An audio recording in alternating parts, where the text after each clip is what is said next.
The story began with Jun-ho and his new partner Woo-suk heading to a destination where they hope to find Gi-hun. Woo-suk, Jun-ho, and a group of other men load up the boat with the fisherman that Jun-ho knows. Later on, the scene then shifted to Gi-hun, waking up from his deep unconscious state. He finds himself in the gaming arena, getting ready to play the game once more, with his 456 jumpsuit and a whole new group of players here. However, there's a bunch of different individuals here, including many that are in a huge generational debt and even a YouTuber who is highly known for scamming people who goes by the name Myung-gi, Player 333. They are all introduced to the rules of the games, even mentioning the amount of money each individual owns their loan sharks. Once the rules are finally read out, some of the players began to fight amongst themselves, especially between a guy named Young-sik and his mom. A moment later, they were all given their contract, and all the players do eventually sign them. A bunch of players argue with Myung-gi. They are very furious with Myung-gi as they've lost a lot of money following his advice. Among those are Namgyu and a purple-haired rapper called Thanos. Myung-gi informed them that they are all responsible for any investment they make as they are all adults. Meanwhile, Jun-ho and his fellow crew seems to be getting closer and closer to their destination. Hours later, the game begins as everyone queue at the entrance with zero or no knowledge of what is about to happen. They're all taking a face shot as the games begin. Gi-hun is the only one who is wise about what is about to happen, as he refuses to smile. Unfortunately, one of Gi-hun's old friends, Young-bae, happens to be in the game, making him very shocked and surprised. Gi-hun demands Young-bae stay close to him and pay attention to everything if he wants to stay alive. Back to the players, the gate to the arena is opened and player 230 tried wooing a girl with his rap music, but unfortunately, she showed him the doll staring at the weirdly. Meanwhile, just as Jun-ho has his team reach their destination, they seem to be something wrong. Sadly, there's a problem. It turns out Gi-hun's tracker has been removed, which sends Jun-ho and the goons off in a different direction, and not to the same island this game is taking place on.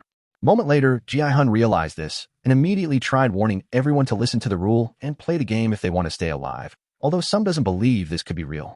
Soon after the game began with Gi-hun working as a cheerleader, he manages to keep everybody alive for a long time. But unfortunately, we will definitely find those who are stubborn, and those who move are instantly killed. This act then set off a hung motion of reaction. Once they found out it was real, hundreds of different individuals began to get shot rapidly. Even with No Yule, who is now working as a sniper, watches everything that much closer. She realized that Nyons, the little girl who has cancer father, happens to be part of the games too, and presumably looking to fund his daughter's medical bills. A lot of players end up killed though, and Thanos, the rapper, sabotages several individuals. Fortunately, those who played the game well and followed the instructions from Gi-hun survived. Gi-hun crosses the line, but sadly, he found one of the players seriously injured from the gunshot, so he went back into the game to help him out. Fortunately for him, he got some assistance from a female player, as the time remained few seconds. Once the injured man reached the line, Nayul eliminated him dead. Once the players are in their space, they began to beg the organizers to let them leave. They are all told about the vote to leave, but firstly, the manager and the other soldiers drop the amount of prize money first to sway the masses with a promise of blood money. When Gi-hun tries to rally the people to stop the game, Jong-dae, the man 10 billion won in debt, is not happy. They are soon told that Gi-hun had won the previous Squid Game, but they don't believe he had won due to the fact he is still here with them. Unfortunately, Gi-hun is held up at gunpoint as the remaining players continue to vote. At the end of the vote, it goes right down to the wire, with player 001 choosing to stay in the games. Obviously, it is the front man, Jun-ho himself, playing the games and every bit a part of this just like the old man was in Season 1. That same evening, everyone met with Gi-hun trying to figure out what game they are playing next. He informed them it is a game called Dalgona, which is simply the sugar candy sharp carving game. Meanwhile, Young-sik's mom met with a player and gave her egg to help with her unborn child. She revealed to her that she knows she is pregnant as she herself has helped a number of women to give birth in the past. Gi-hun promises to tell everybody what he knows if this game is picked, but of course Jun-ho is going to disrupt this. Gi-hun doesn't even realize that he's talking to the front man, and the pair trade ideologies about the games and the morality of pressing the X or the O to continue or stop the games. Alongside Gi-hun, there's Kong Dae-ho player 388 who used to be in the Marines. Funnily enough, so was Young-bae too, and the pair have a little comedic moment together. Meanwhile, Thanos and Namgyu continue to give Myung-gi, the YouTuber, a difficult time after losing their fortune. Just as they begin to beat him up, Jun-ho 001 breaks this up as he easily defeated the both kids and rallying the people to his side as they all applauded him. In night, once everyone was asleep, Jun-ho goes to meet with Gi-hun to have a conversation. Jun-ho narrated his life story around how his wife was sick and the tragic spiral that ensued from there. In-ho claims the games are his last chance, and while he understands what the money represents, he's desperate for it, and all the same in order to help his wife and their child. Nearby, the worker cart the coffins of the deceased over for the organ harvesting. Unfortunately, almost all the organs are not viable as they were all long dead, so only eyes are salvageable, because for some reason, they've been shot numerous times. It would appear the workers also have a loose cannon. A moment later, just as No-Yul's sleep in her space, she's asked and brought to the masked officer, who is their superior. He brings up how they've known each other for about 7 years, and he's unclear why she's defying his instructions now. Although it seems No-Yul obviously has her own agenda despite wanting to find her kid, she doesn't give anything up. The scene shifted to Jun-ho returning to the Seoul station, asking for help. Unfortunately, for them to help him, they need evidence. So his boss refused, after meeting his supervisor and superior. Jun-ho tries to find an alternate route to get help. Now at the game, Jun-hee speaks to Myung-ji, who happens to be the father of her child. Myung-ji is really shocked that she is planning to keep her child. This discussion is soon cut short, as the second game begins. Unfortunately, there is a plot twist here as the second game isn't Dalgona, the game Gi-hun had predicted earlier. Instead, this is a team game and Gi-hun is joined with In-ho. The game is called Six-Legged Pentathlon, and with their legs tied together, each member takes turns playing a mini-game at every 10-meter mark. If you win, the team can move on to the next. There are 10 mini-games in total, and after choosing which ones they'll play, the games start. As they play various games, those who go first are studied by others, trying to work out which games take longer and the best strategies to look forward to. In the midst of this, after the first set of people die, the games look set to continue, and the different leaders rally their respective teams up as best they can. Those who are eliminated are taken to a coffin and marked. But one of the soldiers actively shoot those in the coffins. They all continue the game as the next set of players begin their mini-games with more tension adding up more than ever. Many other players soon joined and even winning every challenge, using what brought them into the game as a factor of motivation and even other players cheering them up. The games eventually continue all the way through to the final teams, which was Gi-hun and his crew. They all played and luckily for them, they progressed to the next game. Anyway, once they were done, the group eventually went back in the dorms. We soon discovered Thanos intends to keep his tight-knit team in check and work out how to get the upper hand against the others. Meanwhile, nearby, No-Yul is confronted and grabbed by a couple of soldiers and thrown into her room by these crooks. No-Yul does her best to fight them off, but unfortunately, they threaten her with a knife, calling her a commie and forcing her into submission. Later on, yet again, the game began with 110 players down, and many surviving. Those left behind are split into groups, that is, those who are grateful, and those who are disappointed that more people haven't died to raise the prize funds. Again, the teams are given the vote to stay or go, starting with player 001 and working up. Soon the others followed. Just as they were about to finish the vote, Jongdae unfortunately manages to push the people into chanting one more game, and it becomes pretty unanimous from here on out that another game will take place. Once they were all done voting, the soldiers handed them their meal. Myung-ji is reprimanded for choosing to quit by Thanos and the goons, but fortunately, player 1 arrived. Meanwhile, Gi-hun, though, knows what's next and prepares for the nighttime strikes. Once it's lights out, he tells his teammates they need to take it in turns and keep watch, as some player will soon begin to kill each other by themselves in order to increase the prize money. We soon discover that Young-sik's mom actually has a blade she had kept in place in her hair, she called Binyo, which her father had gifted her. She believed this could come in handy later on down the line. She took player 222 to the restroom to ease herself. Soon after, the day break, and we discovered that Jun-ho already prepared his crew to head back to find the island in which the game are held. Back to the players, the third game is about to begin.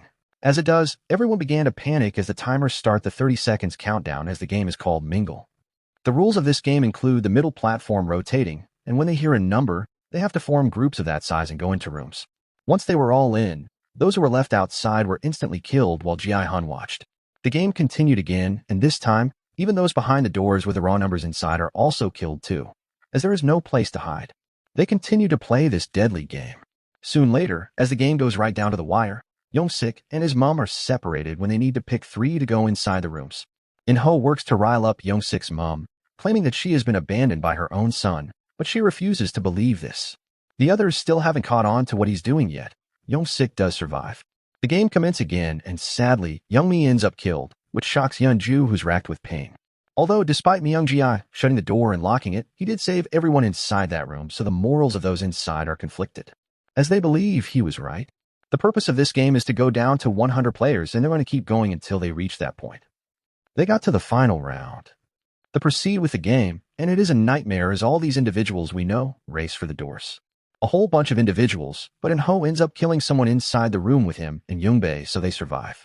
The remaining characters make it to the dorms, and they are all called upon to vote yet again. It's super tense during the entire voting process, which goes all the way down to player 001. Jun-ho does, surprisingly, choose not to keep playing despite Yoongbei worried and believing he won't. So naturally, they all go through to another round of voting. Since they're tied, they left it for the next day. Meanwhile, Jun-ho flies a drone over the island searching for any lead to the Squid Game head office. However, he does find a strange trapdoor that could well be a crucial clue, so he decides to send the ground troops in to look in more detail. With an assault team in place, they head close to the trapdoor, but it's rigged with a booby trap, and they end up blowing sky high. Just then, Thanos and Namgyu end up confronting Min-soo in the restroom and bully him into trying to change his vote. Myung-ji shows in the bathroom, and a battle ensues between them. Thanos chokes out Min-soo, but fortunately for Min-soo, he happens to be holding a fork and he stabs Thanos in the neck. The last episode of Squid Game Season 2 kicks off from where it stopped, with Thanos stabbed through the neck with a fork. Blood gushes over Myung-ji's face, and several different individuals killed with that very same fork in the bathroom.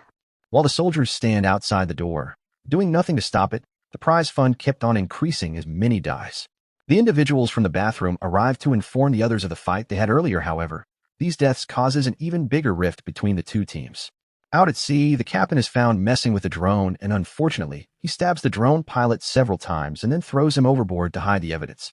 It turns out the captain is actually working against them, but for now, Woo-suk and Jun-ho had no idea of what is going on. Back to the players, they figure out that 5 people had died from the conflict earlier, 3 from those who want to stay and 2 from those who doesn't, giving Gi-hun and his team higher odd of winning. As soon as the lights are out, Gi-hun organized the troops to get under the beds and not attract any attention to themselves. A moment later, all those on the O team went on to stab as many of their enemies as possible, causing massive chaos. In a flashback, we see as Gi-hun decides to take a small sacrifice in order to end the game, not telling everybody to get under the bunks to try and keep their plan a surprise. And eventually the guards head in and stop the situation. This is precisely what Gi-hun is waiting for, as they all began to attack the soldier and taking control of their weapons. A shootout ensues in the dorms, and the soldiers are eventually forced to flee. Once they were done, the group attempt to recruit more reinforcements to storm the control room and stop the game. A lot of people are reluctant, but Yoongbei manages to help sway some of them to their side. They began to shoot all the camera and each have radios, and with a soldier held captive, they get out the dorms and prepare to head for the headquarters. Unfortunately, on their way to the hallway, their hostage ends up dead and a serious gun battle ensues. The shootout continued, but Gi-hun grabs the mask needed to pass security and goes on ahead, away from the other soldiers. Yoongbei and Gi-hun manage to pass security and make it into the management area, working together to divert attention and snatching up ammunition from any guards they kill on the way. Gi-hun found more guards on his way, and they continued a serious gun battle. The group are now running dangerously low on ammunition, but they continue to fight. Dae-ho goes all out to find more ammunition for the group, but unfortunately, Dae-ho has a change of heart and abandons his comrades in all this chaos, unwilling to go through with this anymore. Hyunju says something is up and decides to head back to the dorms as well. The groups fight, and just then, Jun-ho makes his move, betraying the rebels and shooting them in the back. He radios through to Gi-hun and claims that they've been killed. Gi-hun falls for it once more, believing his friend is now dead. A moment later, soldiers storm the dorms, where Hyunju is encouraged by Young-sik's mom not to move and get involved. She complies, while the rest of the rebels find themselves killed, even those who surrender. The front man faces Gi-hun and kills Yoongbei right in front of him. Immediately, Gi-hun began to scream in pain as he did so. The season 3 of the show then came to an end. Kindly subscribe for more recap like this. Thanks for watching, and goodbye.